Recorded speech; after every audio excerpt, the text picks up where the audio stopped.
Yes news में आप सभी दर्शकों का स्वागत है। मैं आपके साथ इलियास बड़ेघर। आइए देखते हैं आज की खबर क्या कहती है।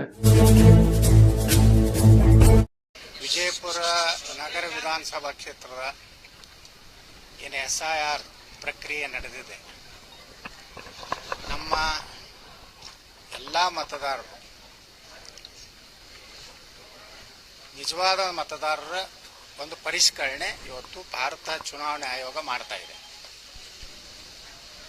ಇದು ಯಾವುದೇ ಒಂದು ರಾಜಕೀಯ ಪಕ್ಷದ ಚಟುವಟಿಕೆ ಅಲ್ಲ. ಪ್ರತಿಯೊಬ್ಬ ಮತದಾರನಿಗೂ ತನ್ನ ಮತ ಎಲ್ಲೇ ಇದೆ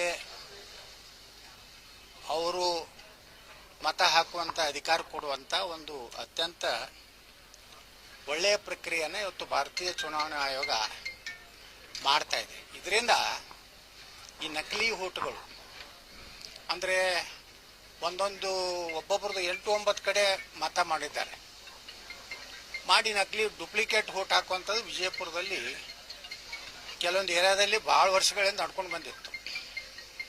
ಈ SIR ಬಂದ ಮೇಲೆ ಇಡೀ ದೇಶದಲ್ಲಿ ಇವತ್ತು ಬಿಹಾರ ಚುನಾವಣೆ ಆಯಿತು, ಪಶ್ಚಿಮ ಬಂಗಾಳ ಚುನಾವಣೆ ಆಯಿತು, ತಮಿಳುನಾಡು ಚುನಾವಣೆ ಆಯಿತು, ಕೇರಳ ಚುನಾವಣೆ ಆಯಿತು. ಇಲ್ಲಿ ಯಾವುದೇ ಒಂದು ರಾಜಕೀಯ ಒಂದೇ ಪಕ್ಷದ ಸರ್ಕಾರ ಬರಲಿಲ್ಲ.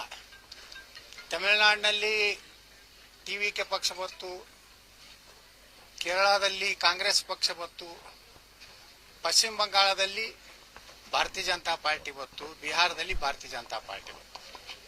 ಅಂದರೆ ಕೆಲವೊಂದು ಕಾಂಗ್ರೆಸ್ಸಿಗರು ಈ SIRನಿಂದ BJPಗೆ ಅನುಕೂಲ ಆಗ್ತದೆ, BJP ಇದರ ಲಾಭ ತಗೋತಿದೆ ಅನ್ನೋಂಥ ಮೂರ್ಖತನದ ಹೇಳಿಕೆ ಕೊಡ್ತಾರೆ. ಹಾಗಾದ್ರೆ ಕೇರಳದಾಗೂ BJP ಬರಬೇಕಾಗಿತ್ತಲ್ಲ, ನಮ್ಮ ಲಾಭ ಆಗಿತ್ತು. ತಮಿಳುನಾಡದಾಗೂ ನಮ್ಮ BJP ಬರಬೇಕಾಗಿತ್ತಲ್ಲ. ಅಂದರೆ ಅವರಿಗೆ ಭಯ ಬಂದಿದೆ. ಎಷ್ಟು ದಿವಸ ಏನು ಮಾಡ್ಯಾರ ಕೆಲವೊಂದು ರಾಜಕೀಯ ಪಕ್ಷಗಳು ಒಂದು ವೋಟ್ ಬ್ಯಾಂಕ್ ಮಾಡಿಕೊಂಡು ಅಕ್ರಮವಾಗಿ ರಾಜ್ಯದ ದೇಶದ ಚುಕ್ಕಾಣಿ ಹಿಡಿದಿದ್ರು. ಇವತ್ತು ಅವರೆಲ್ಲ ಹತಾಶರಾಗಿ ಈ ರೀತಿ ವಿಜಯಪುರ ನಗರದಲ್ಲಿ ಕೆಲವೊಂದು ಗುಂಡಾಗಳು ಬೂತ್ ಅಡ್ಡಾಡಿ BLOಗಳಿಗೆ ಬೆದರಿಕೆ ಹಾಕೋದು, ಯಾವುದೇ ಸಂಘ ಸಂಸ್ಥೆದವರು ಮತ್ತು ಒಬ್ಬ ಮತದಾರ ತನ್ನ ದೇಶದ ಸಲುವಾಗಿ 10 ವೋಟ್ ಮಾಡಿಸ್ಬೇಕಂತ ಸಂಕಲ್ಪಿಟ್ಟು ಯಾರು ಬೇಕಾದರೂ ಮಾಡ್ಬೋದು. ನಾವು ಈ ದೇಶದ ಮತದಾರ ಇದ್ದೀನಿ, ನನ್ನ ದೇಶ ಸುರಕ್ಷಿತವ್ರ ಕೈಗೆ ಹೋಗ್ಬೇಕು, ನನ್ನ ದೇಶದಲ್ಲಿ ಪ್ರಾಮಾಣಿಕ ಮತದಾನ ಆಗ್ಬೇಕಂದ್ರೆ ನಾನು ಸಹ ಒಬ್ಬ ಕಾರ್ಯಕರ್ತನ ಕೆಲಸ ಮಾಡಲಿಕ್ಕೆ ಯಾರಪ್ಪನ ಅಪ್ಪನೇ ಬೇಕಾಗಿಲ್ಲ. ಇದು ಚುನಾವಣಾ ಆಯೋಗದ ಸ್ಪಷ್ಟ ನೀತಿ ಇದೆ. ಆದರೆ ಈ ಕಳ್ಳರಿಗೆ ಏನಾಗಿದೆ, ತಮ್ಮ ಏರಿಯಾದಲ್ಲಿ ಬೇಕಾದಂಗೆ ಮಾಡ್ಕೋತಾ ಇದ್ದಾರೆ. ಈ ನಮ್ಮ ಹಿಂದೂ ಏರಿಯಾಗಳೇನದಾವ ಇಲ್ಲಿ ಬಂದು ಒಂದು ರೀತಿ ಭಯದ ವಾತಾವರಣ. ಮನೆ ಚುನಾವಣೆದಾಗೂ ಹಂಗೆ ಮಾಡ್ತಾರ. ಚುನಾವಣೆ ನಡೆದಾಗ ಏನು ಮಾಡ್ತಾರೆ, ಮುಂಜಾನೆ 7 ಗಂಟೆಗೆ ಮತದಾನ ಚಾಲು ಆಗ್ತದೆ. ಇಡೀ ತಮ್ಮ ಮುಸ್ಲಿಂ ಏರಿಯಾದಾಗ ಎಲ್ಲ ವೋಟಿಂಗ್ ಮಾಡ್ಕೊಂಡು ಬಿಡ್ತಾರೆ. 9-10 ಗಂಟೆಗೆ ಬಂದು ಇಲ್ಲಿ ಗುಂಡಾಗಿರಿ. ಇಲ್ಲಿನೂ ಬಂದು ನಮ್ಮ ಮತದಾರನ ಭಯ ಅನಿಸೋದು, ಅವ್ರ ವಿಡಿಯೋ ತೆಗೆದಂಗೆ ಮಾಡೋದು, ಭಯ ನಿರ್ಮಾಣ ಮಾಡೋದು. ನೀನು BJPಗೆ ಹಾಕಿದ್ ಗುರ್ತಾಯ್ತಂದ್ರೆ ನೀನು ಮುಂದೆ ನೋಡ್ಕೋತೀನಿ ಅಂತ ಹೇಳಿ ಮೋಟರ್ ಸೈಕಲ್ ಮೇಲೆ ಬಂದು ಈ ರೀತಿ ಗುಂಡಾಗಿರಿ 2018ರಾಗೂ ಮಾಡ್ಯಾರ, 2023ರಾಗೂ ಮಾಡ್ಯಾರ. ಆದ್ರೆ ನಮ್ಮ ಮತದಾರರು ಭಾಳ ಜಾಗೃತರಾಗಿ ಸಮಾಧಾನದಿಂದ ಬಂದು ತಮ್ಮ ಮತದಾನ ಮಾಡಿ ಒಬ್ಬ ಒಳ್ಳೆಯ ಅಭ್ಯರ್ಥಿಯನ್ನು ವಿಜಯಪುರ ನಗರದ ಜನ ಆರಿಸಿ ಕಳಿಸಿದ್ದಾರೆ. ಈ 8-9 ವರ್ಷದಲ್ಲಿ ವಿಜಯಪುರ ನಗರದ ಇಡೀ ಚಿತ್ರ ಬದಲಾವಣೆ ಆಗಿದೆ. ಒಳ್ಳೆಯ ಮಹಾನಗರ ಪಾಲಿಕೆ ಸದಸ್ಯರನ್ನ ಜನ ಆಯ್ಕೆ ಮಾಡಲಿಕ್ಕೆ ಸಾಧ್ಯ ಆಗಿದೆ. ಇದರಿಂದ ವಿಜಯಪುರ ನಗರ ಇಡೀ ದೇಶದಲ್ಲೇ 4ನೇ ಒಳ್ಳೆಯ ಗಾಳಿ ಇರೋ ನಗರ ಆಗಿರಲಿಕ್ಕೆ ಸಾಧ್ಯ ಆಗಿದೆ. ಯಾರೋ ಒಂದು 10 ವರ್ಷದ ಹಿಂದೆ ಹೋದಂತ ನಮ್ಮ ಊರಿನವರೇ ಬೇರೆ ಅಮೆರಿಕಾದಲ್ಲೂ ಜರ್ಮನ್ದಲ್ಲೂ ಬೇರೆ ಕಡೆ ತಮ್ಮ ಸಾಫ್ಟ್ವೇರ್ ಇಂಜಿನಿಯರ್ ಆಗೋ ಯಾವ್ದಾವುದೋ ಹುದ್ದೆಯಲ್ಲಿ ಹೋಗಿದ್ರಿಂದ ಅವ್ರು ವಾಪಸ್ ಏನಾರ 10 ವರ್ಷ ನಂತರ ವಿಜಯಪುರಕ್ಕೆ ಬಂದ್ರೆ ಇದು ನಮ್ಮ ವಿಜಯಪುರ ಹೌದಲ್ಪ ಅನ್ನೋಂಥ ಒಂದು ಆಶ್ಚರ್ಯ ರೀತಿಯಲ್ಲಿ ಅನೇಕರು ಫೇಸ್ಬುಕ್ನಲ್ಲಿ ಹಾಕ್ತಾರೆ. ನಾವು ವಿಜಯಪುರಕ್ಕೆ ಹೋಗಿದ್ದೆ, ಅದು ಒಂದು ಅದ್ಭುತವಾಗಿ ಬದಲಾವಣೆ ಆಗಿದೆ ಅಂತ. ಅದು ಕೆಲವೊಂದು ಹೊಟ್ಟಿಕಿಚ್ಚಿನ ಜನ ಅದ ನಮ್ಮಲ್ಲೇ, ಎಲ್ಲೋ ಒಂದು ಮೂಲೆಯಲ್ಲೋ ಒಂದು ತಿಪ್ಪಿ ಗುಂಡಿ ಇರ್ತದೆ, ಅದನ್ನು ಹಾಕ್ತಾರೆ. ಕೆಲವೊಂದು ಮಂದಿಗೆ ಏನೊಂದು ಹೊಟ್ಟಿಕಿಚ್ಚು ಅಂದ್ರೆ ಇದನ್ನ ಅವ್ರು ರೊಕ್ಕ ಕೊಟ್ಟಿದ್ರಿಂದ ಯತ್ನಾಳ್ ಮಾಡ್ಯಾರತ್ತ. ಅವ್ರ ಅಪ್ಪನ ಮನೆದು ಕೊಟ್ಟಿಲ್ಲ ಅವರು. ನಾ ಬಡದಾಡಿ ರೊಕ್ಕ ತೊಗೊಂಡು ಬಂದೀನಿ, ನಾನು ಜಗಳಾಡಿ ರೊಕ್ಕ ತಂದೀನಿ. ನಾನು ಮಂತ್ರಿಗಿಂತ್ರಿ ಬೇಡ, ಯಡಿಯೂರಪ್ಪಗೆ ಹೇಳ್ಬೇಕೆ, ನಾನು ರೊಕ್ಕ ಕೊಡ್ಬೇಕು, ನಾನು ಡೆವಲಪ್ಮೆಂಟ್ ಆಗ್ಬೇಕು. ಮಂತ್ರಿ ಆಗೋದ್ರಿಂದ ಏನು ಡೆವಲಪ್ಮೆಂಟ್ ಆಗೋದಿಲ್ಲ. ಬರೀ ನೀನು ಮಂತ್ರಿ ಮಾಡಿ ಅಂತ ಬರೀ ಅದ್ರಾಗ ಮುಲಾಜನಾಗಿದ್ದು ಯಡಿಯೂರಪ್ಪಗೂ ನಾನು ಮಂತ್ರಿ ಕೇಳಲಿಲ್ಲ, ಬೊಮ್ಮಾಯಿಗೂ ಕೇಳಿಲ್ಲ. ನಾವು ಏನಿದ್ರು ಜನರ ಸಲುವಾಗಿ ಇವತ್ತು ಹೋರಾಟ ಮಾಡಿದ್ವಿ. ನಮ್ಗೆ ಮಹಾನಗರ ಪಾಲಿಕೆ ಸದಸ್ಯರು ಎಲ್ಲರೂ ಭಾಳ ಕ್ರಿಯಾಶೀಲರಾಗಿ ಇವತ್ತು ಉಪಮಹಾಪೌರರು, ಮಹಾಪೌರರು ಹಗಲು ರಾತ್ರಿ ಜನರು ಕೆಲಸ ಮಾಡ್ತಾರೆ. ದಿನಾಲು ಅವರು ತಮ್ಮ ವಾರ್ಡ್ನಲ್ಲಿ ಅಡ್ಡಾಡ್ತಾರೆ, ಜನ ಸಮಸ್ಯೆ ಕೇಳ್ತಾರೆ. ಹಂಗ ಒಳ್ಳೆ ಜನಪ್ರತಿನಿಧಿಗಳು ನಾವೆಲ್ಲ ಆಯ್ಕೆ ಆಗಲಿಕ್ಕೆ ನಮ್ಮ ಮತದಾರರು ಹೊರಗೆ ಬಂದು ಓಟ್ ಹಾಕಿದ್ರು. ಅದಕ್ಕೆ ನಾ ಇಡೀ ವಿಜಯಪುರ ವಿಧಾನಸಭಾ ಕ್ಷೇತ್ರ ನಮ್ಮ ಮತದಾರರಿಗೆ ವಿನಂತಿ ಮಾಡ್ಕೋದೇನೆಂದರೆ, ಪ್ರತಿಯೊಬ್ಬರು SIRದಲ್ಲಿ ಭಾಗವಹಿಸ್ರಿ, ನಿಮ್ಮ ಮಾಹಿತಿಯನ್ನು ಕೊಡ್ರಿ, ನೀವು ಗಟ್ಟಿಯಾಗಿ ಮತದಾರಾಗಿ ಉಳಿರಿ. ಯಾಕಂದರೆ ವಿಜಯಪುರದಲ್ಲಿ ಈ SIR ಪ್ರಕ್ರಿಯೆ ಪ್ರಾರಂಭ ಆದಮೇಲೆ ಅವ್ರು ಹೆಂಗೆ ಬಂದು ಇಲ್ಲಿ ಗುಂಡಾಗಿರಿ ಮಾಡ್ತಾರೆ, ಇದು ಮಾಡ್ತಾರೆ, ಇದನ್ನೆಲ್ಲ ನೀವು ನೋಡ್ಲಕತ್ತೀರಿ. ಮುಂದವ್ರು MLA ಆದರೆ ವಿಜಯಪುರದ ಪರಿಸ್ಥಿತಿ ಏನಾಗ್ತೈತೆ ಅನ್ನೋದು ಮನಗಂಡು ತಾವೆಲ್ಲ SIRದಲ್ಲಿ ಸಂಪೂರ್ಣವಾಗಿ ಸಕ್ರಿಯವಾಗಿ ಭಾಗವಹಿಸ್ರಿ. ಇದು ನಾನು ದೇಶಕ್ಕೆ, ನನ್ನ ನಗರಕ್ಕೆ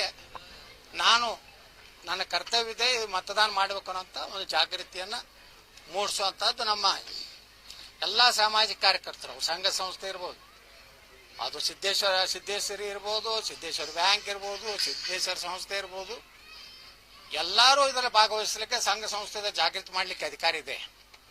ನೀವು ಮಾಡ್ತಾ ಇದ್ದಿರಲ್ಲ ಅಲ್ಲಿ ಯಾವುದೋ ಅಮಾನತ್ ಸಂಸ್ಥೆ, ಅಂಜುಮನ್ ಸಂಸ್ಥೆ, ನೀವು ಅಲ್ಲಿ ನಿಮ್ಮ ಹೊಣೆಗೆ ಮಾಡ್ಲಕತ್ತೀರಿ. ನೀವು ಯಾಕೆ ಮಾಡ್ತೀರಿ? ಹಾಗಾದ್ರೆ ನೀವು ಮಾಡಿಲ್ಲ ಅಂತ ಹೇಳಿ ಯಾವ್ದಾರು ಮುಟ್ತೀರೇನು ಅಲ್ಲಿ? ಯಾವ್ದಾರು ನೀವು ಮಸೂತಿ ಒಳಗೆ ಕೂತು BLOಗಳನ್ನ ಮೀಟಿಂಗ್ ಮಾಡ್ತೀರಿ. ಯಾವ ಇದನ್ನ ಜಿಲ್ಲಾಧಿಕಾರಿಗಳು ಗಂಭೀರವಾಗಿ ತಗೋಬೇಕು. ಮತ್ತು ಇಲ್ಲಿ ಏನು ನಮ್ಮ ಆಯುಕ್ತರದಾರ ಮಹಾನಗರ ಪಾಲಿಕೆ, ಇಲ್ಲಿ ಅದಕ್ಕೂ ಅವಕಾಶ ಕೊಡಬಾರ್ದು. ಅವ್ರ ಮ್ಯಾಗ ಕ್ರಿಮಿನಲ್ ಕೇಸ್ ಹಾಕ್ಬೇಕು. ಇಲ್ಲಾಂದ್ರೆ ಗುಂಡಾಗಿರಿ ಮಾಡಿ ಏನಾರೇ ನಾಳೆ MLA ಆಗ್ತೇನೆ ಅಂದ್ರೆ ಅದು ವಿಜಯಪುರದಲ್ಲಿ ಮುಗಿದೋಯ್ತದ ಕಾಲ. ಅದು ಗತವೈಭವ. ನಿಮ್ದು ಹೆಂಗೆ ಆದಿಲ್ ಶಾಹಿಂದ ಗತವೈಭವ ಹೇಳ್ತಾರಲ್ಲ, ಆದಿಲ್ ಶಾಹಿನಂಗೆ ಇಲ್ಲಿ ಸಾಹೇಬ್ರು MLA ಆಗೋದು ಗತವೈಭವನೇ. ಅದಕ್ಕೆ ನಾ ಹೇಳ್ತೀನಿ, ಸುಮ್ಮನೆ ನಿಮ್ಮದು ಅಟ್ಟ ನಿಮ್ಮ ಮನೆಯನ್ನು ಸರಿಯಾಗಿ ಪರಿಷ್ಕರಣೆ ಆಗಲ್ಲ ಅಷ್ಟೇ ನಿಮ್ಗೆ ಅಧಿಕಾರ. ಮಾಡೋದಿದ್ರೆ ನೀವು ಜನರನ್ನ ಪ್ರೇರಣೆ ಮಾಡ್ರಿ. ಸತ್ತವ್ರದ್ದು ಎಷ್ಟೋ ಓಟ್ ಇಟ್ಕೊಂಡು ಕೂತೀರಿ. ನಿಮ್ಮ ಮುತ್ಯ ಸತ್ತವಂದು ಈಗ ಓಟ್ ಹಾಕಿರಿ ಎಷ್ಟೋ ಕಡೆ. ಆದಿಲ್ ಶಾಹಿ ಕಾಲದಾಗ ಇವ್ರು ಏನು ಮುತ್ತಜ್ಜಿ ಇದ್ದಲ್ಲ, ಅವನು ಓಟು ಇವತ್ತು ಹಾಕ್ಲಾಕತ್ತಾರ ಆದಿಲ್ ಶಾಹಿ ಕಾಲದಾಗ. ನಮ್ಮವ್ರು ಯಾರು ಹಂಗೆ ಮಾಡೋದಿಲ್ಲ. ಯಾಕಂದ್ರೆ ನಮ್ಮ ಹಿಂದೂಗಳು ಹೆಚ್ಚಾಗಿ ಆಸ್ತಿವಾನ್ರು ಇರ್ತಾರ. ನಾಳೆ ಅವ್ರು ವಾಟ್ನಿ ಮಾಡ್ಕೋಬೇಕಾದ್ರೆ ತಂದಿದ್ದು ಮರಳು ಉತ್ತಾರಿ ಹಚ್ಚೇಬೇಕಾಗ್ತತಿ. ಅವಕ್ಕೇನಿಲ್ಲ, ಲಂಗಾಲ್ ಓಡ್ತಾನ ಅವ್. ಹಿಂಗಾಗಿ ಆದಿಲ್ ಶಾಹಿ ಕಾಲದಾಗ ಅವ್ರು ಇಸ್ಮಾಯಿಲ್ ಇದ್ದ ತಿಳ್ಕೊರಿ, ಅವೇನ ಬಂದು ಹಿಂಗ ಬೂತ್ನಾಗ ಒಂದು ಓಟ್ ಹಾಕ್ಲಕತ್ತಾನ ಇಸ್ಮಾಯಿಲ. ಯಾರ ಅವತಾರನಾಗ ಬರ್ಲಕತ್ತಾನ ಗೊತ್ತಿಲ್ಲ. ಅದಕ್ಕೆ ನಾವು ಜನ ಜಾಗೃತ ಆಗಿದ್ದು ಅವ್ರಿಗೆ ಭಯ ಬಂದೈತಿ. ಹಿಂದೂಗಳು ಜಾಗೃತ ಆಗ್ಯಾರ. ಪಶ್ಚಿಮ ಬಂಗಾಳದಂಗೆ ಬಿಜಾಪುರ ಮಾಡ್ಲಿಕ್ಕೆ ಬಿಡುದಿಲ್ಲ ಅಂತ ನಿರ್ಣಯ ಮಾಡ್ಯಾರ. ಈ ನಮ್ಮಲ್ಲಿ ಒಂದಿಟ್ಟು ಅದಾವು ಹಿಂದೂಗಳೊಳಗೆ ಅದಾವ ಹರಾಮ್ಕೋರುಗಳು ಅತ್ತಾರ. ಅವ್ರಿಗೆ ಅವ ಹರಾಮ್ಕೋರುಗಳು ಏನು ಮಾಡ್ತಾವೆ, ಏನಾರು ಮಾಡಿ ಬಸವನಗೌಡ ಸೋಲಿ ಮುಸ್ರಿ ಪಾರ್ಸಿ ಬಿಡ್ಲತ್ತ ರಾತ್ರಿ ಎಲ್ಲ ಅವನ ಮನ್ಯಾಗ ಇರ್ತಾರ.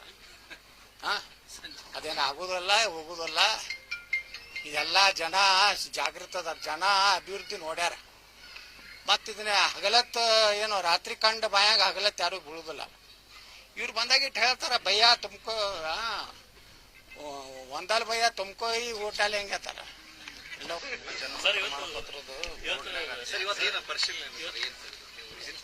ನೋಡ್ರಿ ಈಗ ಅವ್ರು ಮಾಡ್ಲಕತ್ತಾರ. ಇಲ್ಲಿ ನಮ್ಮ ಪಾಪ ಮತದಾರ ಹಂಚ್ತಾರ. ಅವ್ರಿಗೆ ಧೈರ್ಯ ತುಂಬಬೇಕಲ್ಲ, ನೀವು ಹಂಚಬೇಡ್ರಿ. BLOಗಳಿಗೆ ಎದುರಿಸ್ತಾರ. BLOಗಳು ದೊಡ್ಡ ಪಾಪ ಅವರಿಗೆ BLOಗಳಿಗೂ ಭಯ ಬರ್ಲಾಕತ್ತೈತಿ. ಇವರೆಲ್ಲ ವಾತಾವರಣ ಇಲ್ಲಿ ಪಶ್ಚಿಮ ಬಂಗಾಳದ ಹೆಂಗೆ ಮಾಡಿದ್ರಲ್ರಿ, ಹಾಗೆ ಬಿಜಾಪುರನಾಗ ಮಾಡಲ್ ಮಾಡ್ಬೇಕತ್ತಾರ ಅವ್ರು. ಈಗ ಹೆಂಗ ಅಲ್ಲಿ ಒದ್ದು ಸುವೇಂದು ಇಡೀ ಒದ್ದೊದ್ದು ಹೊರಗೆ ಹಾಕ್ಲಕತ್ತಾನ, ಇದಕ್ಕೆ ಕಳಿಸ್ಲಾಕತ್ತಾನ ಬಾಂಗ್ಲಾಕ. ಮುಂದೇನ ನಮ್ಮ ಸರ್ಕಾರ ಬಂದ್ರ ಈಗೇನು ಹಾರಾಡ್ಯಾರಲ್ಲ ಇವರೆಲ್ಲ, ಇವ್ರಿಗೆ ಎಲ್ಲಿ ಕಳಿಸ್ಬೇಕು ಅಲ್ಲಿ ಕಳಿಸ್ತೀವಿ. ಸೋಮ ಇಟ್ಟೆ ಇನ್ನೊಂದು 18 ತಿಂಗಳ ನೀವೇನು ಹಾರಾಡ್ರಿ ಬಿಜಾಪುರನಾಗ. 18 ತಿಂಗಳು ನಾವೇ ಇರ್ತೀವಿ ರಾಜ್ಯದಾಗ. ನಿಮ್ಮನ್ನ ನಾಯಿಗೆ ಹೊಡೆದಂಗೆ ಹೊಡೆದು ನಿಮ್ಮನ್ನ ಎಲ್ಲಿ ಕಳಿಸ್ಬೇಕು ಅಲ್ಲಿ ಮ್ಯಾಗ ಜನ ಅಂತ ಕಳಿಸ್ತೀವಿ. ಸರ್, ಇವತ್ತು ಬಿಜಾಪುರದಾಗ ಹೋರಾಟ ಮಾಡ್ತಾ ಇದ್ದಾರೆ ಬಿಜೆಪಿ. ಯಾಕಂದ್ರೆ ಇದು SIR ಪ್ರಕ್ರಿಯೆಯಲ್ಲಿ ಪರ್ಮನೆಂಟ್ ಇದು ಕೇಳ್ತಾ ಇದ್ದಾರೆ ಅಂತ ಹೇಳಿ, ಪರ್ಮನೆಂಟ್ ರೆಸಿಡೆನ್ಸ್ ಸರ್ಟಿಫಿಕೇಟ್ ಕೊಡ್ತಾ ಇದ್ದಾರೆ ಅಂತ ಹೇಳಿ, ಶಾಶ್ವತ ನಿವಾಸಿಯತೆ ಸರ್ಟಿಫಿಕೇಟ್. ಅವ್ರು ಹೋರಾಟ 8 ಮಂದಿ ಕೂಡ ಮಾಡಕತ್ತಾರೆ. ಅವ್ರು ಎಲ್ಲರ ಪ್ರಕ್ರಿಯೆಯಲ್ಲಿ ಭಾಗವಹಿಸ್ಯಾರ ಒಬ್ಬರೇ. ಎಲ್ಲರೂ ಅದಾರ ಅವರು. ಅವೆಲ್ಲ ನಕಲಿ ಕಂಪ್ನಿ. ಅದು ಆ ವಿಜೇಂದ್ರನ ಚೈಲಾಗಳು ಎಲ್ಲ ಚಮಚಗಳು ಸುಮ್ ಅವನು ಈ ವಿಜೇಂದ್ರ ಹೊಂಟಾನ ಕೊನೆ ಜಾತ್ರೆ ಅಂತ ಅದ್ರ ಜೋಡ ಇವು ಒಂದೊಂದು 3 ತಿಂಗಳ ಮನೆಗೆ ಹೋಗ್ತಾವ. ನವಂಬರ್ಗೆ ಎಲ್ಲ ಕೂಡ ಮನೆಗೆ ಹೋಗೋದವ. ಅದಕ್ಕೆ ವರದಿ ಕಳ್ಸೋರು ಅವ್ರು ಇಲ್ಲ ಕೂತಪ್ಪ ಅಲ್ಲಿ ಆಫೀಸ್ನಾಗ ಸುಮಾರು 21 ವಾರ್ಡಿನಲ್ಲಿ ಇವತ್ತು ಓಡಾಡಲಾಯಿತು. ಕಾರ್ಯಕರ್ತರಲ್ಲಿ ಜನರಲ್ಲಿ ಧೈರ್ಯ ತುಂಬಲಾಯಿತು. ವರದಿ ಇಲ್ಲೇನು ಚಂಡ ಬಂದೆಲ್ಲ ಕೆಸದೆಲ್ಲ ಎಲ್ಲರೂ ಅಡ್ಡಾಡಿದ್ದು ನೀವೆಲ್ಲರ ನೋಡಿರಿ ಏನ್ರಿ ಅವರು ಯಾರ್ಯಾರು BL ಏನು ಅದಾರಲ್ಲ BLA 1 ಅನ್ನೋರು ಎಲ್ಲರೂ ಅಡ್ಡಾಡ್ಯಾರ ಯಾರು ಅವ್ರ ಹಿಂದೆ ಮಂದಿನೇ ಇಲ್ಲ. ಸೋಮ ಒಂದು ಗಡ್ಡ ಬಿಡ್ಕೊಂಡು ಒಂದು ಅಡ್ಡಾಡ್ತೈತೆ ಅದರಿಂದ ಒಂದು 4 ಕಿಲೋಮೀಟರ್ ಅದಾವ ಒಟ್ಟು ಅಡ್ಡಾಡ್ತಾವ. ಸೋಮ ಅಲ್ಲೇ ಜೋರಾಪುರ ಓಣ್ಯಾಗಿಟ್ಟು ಅಡ್ಡಾಡಿ ಮನೆಗೆ ಹೋಗ್ತಾವ. ಇಟ್ಟೇ ಐತೆ ಅವತ್ತು ಏನು ಕತ್ತಿನೇ ಇಲ್ಲ. 2-3 ಅಲ್ಲೇ ಜೋರಾಪುರನಾಗೆ ಇದ್ದಿದ್ದು ಅದ ಗಿರಿಕಿಗಳು ಅವೇ ಲೀಡರ್ಗಳು ಅವತ್ತರಿಂದ 4 ಕಿಲೋಮೀಟರ್ ಇರ್ತಾರ.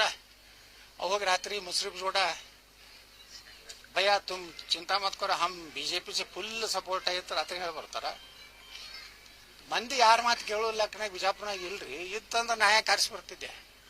ಹೋದ್ಸಲ ಇವರೆಲ್ಲ ವಿರುದ್ಧ ಮಾಡ್ಯಾರಲ್ಲ. ಇವ್ರೇನು ನಾನು ಇಲೆಕ್ಷನ್ ಮಾಡ್ಯಾರ ಏನು BJP ನಿಷ್ಠಾವಂತರತ್ತಿಗೇನು ಬಿಜಾಪುರನಾಗ ಅಡ್ಡಾಡ್ತಾರಲ್ಲ ಅವ ನಗರ ಅಧ್ಯಕ್ಷನ ಹಿಡೋದು ಎಲ್ಲ ಕಳ್ಳ ನನ್ನ ಮಕ್ಕಳು ಮುಸ್ರಿಫ್ಗೆ ಸಹಾಯ ಮಾಡೋದು. ಏನು ಆಗ್ತದೆ ನೋಡ್ತೀವಿ ಗುರುತಿಲ್ಲ.